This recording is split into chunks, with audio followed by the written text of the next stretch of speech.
Hi guys, hindi to skit or ano man. Ito ay isang ano. Kasi napanood nyo na ba to sa FYP nyo? Yan. Yung batang nagtanong kung kung may bayad daw ba yung pagpa-face paint.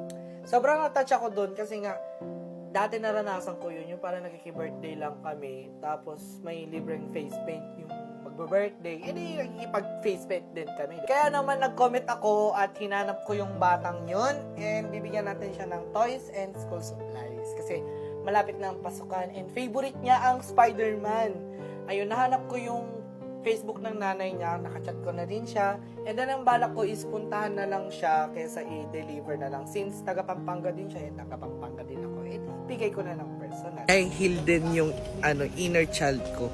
Nakakatuwa lang yung experience kasi hindi ko man siya naranasan nung bata ako na magkabag ng gano'n, mga laruan ng gano'n, saka yung mga school supplies na mga gano'n.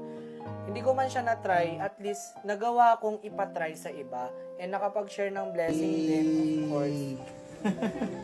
Oh, may ano siya, may watch. Ano ba siya? Siya naman. Sige po, ayun, sobrang tuwang-tuwa talaga si Lian. And yan! Ay, hindi na nakainga. And also guys, may consent po ako na mag-post po ng ganito. Eh, kasi na-appreciate ko lang talaga si Lian. The way siya mag-appreciate ng kunting bagay lang. I mean, tuwang-tuwa na. And also, na-meet ko din si Lola guys, yung kasama ni Lian sa birthday. And hindi na siya masyadong sumama sa video kasi inaantok na daw po siya. Pero okay naman siya guys, huwag kayong mag-alala.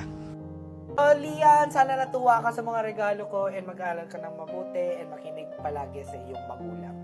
Bye-bye everyone!